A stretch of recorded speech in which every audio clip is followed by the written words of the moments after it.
So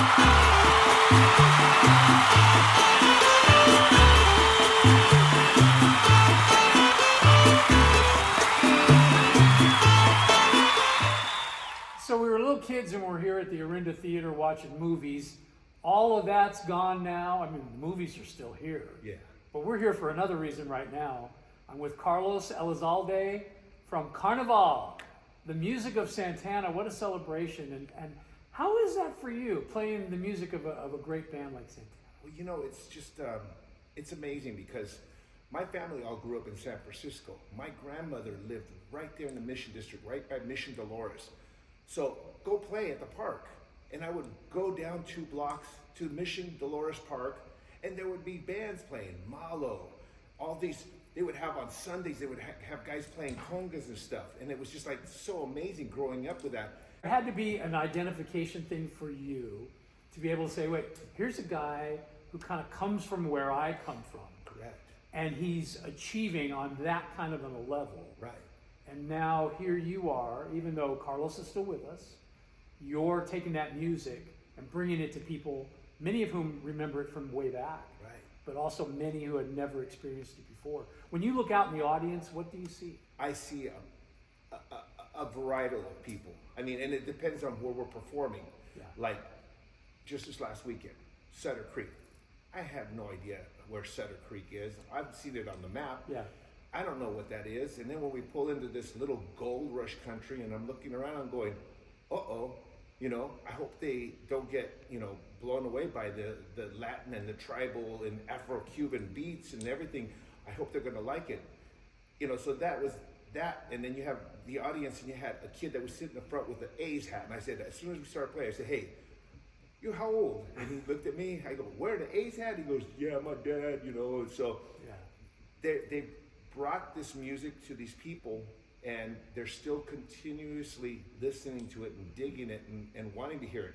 The newer people, they were like it was like they were taken away because, you know, you cannot take away the rhythms, the sounds, and everything. Even if you've never heard it before, yeah, it just controls you. You know what's crazy is you're talking basically about a multi-generational appeal, and that language of music is, it doesn't matter what language you actually speak. Right. When the music speaks to you, right, it's universal, it's worldwide, it's not countrywide, it's not citywide. You and I were just talking about that earlier, about it's a connection on a global level. Do you feel that? Absolutely. Yeah. I mean, if you think about drums alone, just think about just drums beating on things. Yeah, we hear, you know, the percussion playing or the drums playing, but you got to go back to we're talking about thousands of years ago. There was wars, and the first thing that they would send out was these guys playing drummers, yeah, and it was scaring the people that they were going to fight, you know. Right. And so that was just one thing. But then you go like into the Caribbean, and you listen to these rhythms, and the Afro-Cuban, they were communicating. You know, the Basques, they're whistling and beating on stuff and creating. It's a language, yeah, and what it does is it's basically a percussive heartbeat. And don't matter where you're from, it infects you, and sure, you become alive, you know, because of those beats. Well, I think that's what Santana's music is. It just infects you, and you forget of everything else, and you just want to just enjoy. Yeah. I just want to take 1 second. My mom's not with us anymore, but if she was, Mom, you see, I was supposed to be hitting that table like I was so I could speak to other people later on. I got in so much trouble for drumming on the table, you know? Now, I have to ask you this, because you're obviously in a Santana tribute band. And when people think of Carlos Santana, first thing they think of is that guitar, okay? But you, being the front man and the singer, how does that dance work when you're dealing with basically a majestic guitar line that you have to kind of respect, yet at the same time accentuate and live with? It is a bit of a dance, isn't it? Correct. I think that more than anything, as a singer and a percussionist, because not only do I just sing, right, I play hand percussions, cajon. I bring in the guido, the shekere, the clave, the chimes. I bring that element. But the king is the guitar. Yeah. You know, so our guitar player, Jerry Navarro Jr., he's filling these gigantic shoes, very difficult to fill. Sure. And what he does, he lays it down, and people just love it. You know, it's kind of like when you listen to Van Halen and you hear Eruption. Oh, yeah. If somebody does Eruption completely different, you're like, that set me off. So with Santana, you have to nail it, and he does it. Yeah. Well, let me ask you about that, because we are, and again, we're blessed because Carlos still walks this earth. Correct? But for a lot of, let's just call it what it is, a lot of classic rock artists are either retiring because they just physically can't tour anymore, or sadly they've passed. Right. Okay? Somebody was talking to me about that the other day, and they said, well, a tribute band, is that really something that people should be excited about? And I said, well, look at it this way. If you go see a symphony, Beethoven isn't going to walk onto that stage. Bach is nowhere to be found. But the music lives on. The spirit lives on. Right. It's the same thing with classic rock. And so eventually, life is what it is. We're all going to die. And when that happens, the music's all that's left, and the people that are paying tribute to it, and a capital T on that word, okay, they're the ones that are going to make sure that generation after generation get to experience it. Correct. So what I love about what you guys do is it isn't like a full-blown carbon copy of a Santana show, No. but you embody the spirit of that music like no band I've ever seen. And I've seen a few Santana tributes. You are the best. And I know this grew out of another group that used to exist called Caravanserai. Correct. So back in the day, Leo Herrera, he had this vision of doing a Santana tribute band, and there was all kinds of different cats that came and went into that band. I was fortunate enough, and I think the reason why I became the singer for that band was I think you told me that I should, sing for this band. Come and check out this band, and they had a gentleman, playing bass and singing and everything, and it was like when I heard that, it was like, wow, this is great, and then of course that develops into 25 years of music and stuff. Right. COVID hits. Everybody doesn't know what they're going to do. People are dispersing in different places. The core unit of the band stuck around in the Bay Area, and Caravanserai was supposed to be done. Bernie, Vernon, the other cats in the band, coming into this equation, Ray Arribas and all them, they're like, we want to continue doing this. There's a need for this, especially after 2020. Sure. We want to bring this positive energy and the respect for Carlos. And we're not going to go out there and do it and just say, oh yeah, we're just playing these songs. So Carnaval comes into fruition, and they went through some changes and stuff like that. They had other cats that were playing with them, and they did a great job. It was fantastic. Then they come to me after everything that I had gone through, ailments, lost my mom and dad, my brother, my original project is kind of like on ice.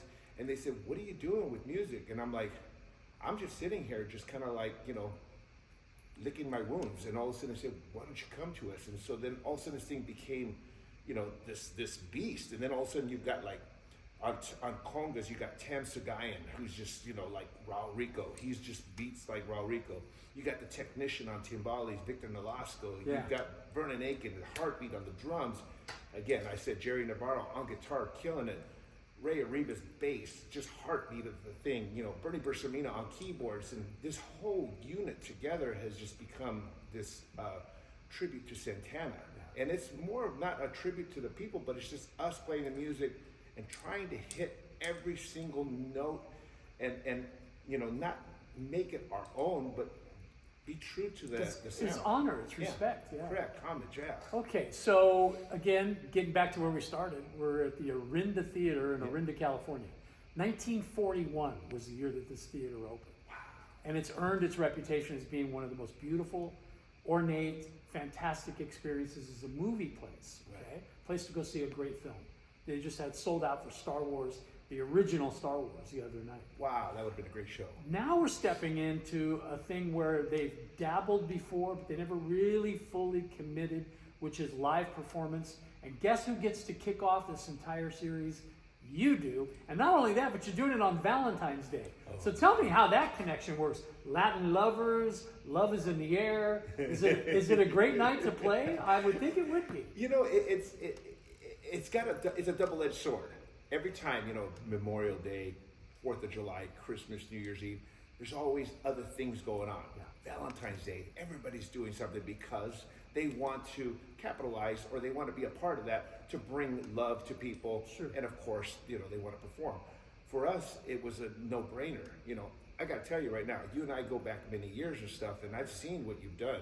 And when you brought that opportunity to us and to George, you know, to come here and kick off this thing here at this beautiful theater, of course we want to do it, you know, and of course Valentine's Day is important. For me, it's very important. That's the day I asked my wife Liz to marry me, you know, on Valentine's Day. So it's special. Happy anniversary. Well, thank you. You know, 21 years coming up here of being, you know, married and stuff. But more importantly, it's like, God, I love music so much and I love my wife, but I'm willing to sacrifice the day of the, you know, the loved ones to go play music. Oh, she'll be loving on you. Don't worry about that. She'll be here. But we're bringing the Santana love to the people right now.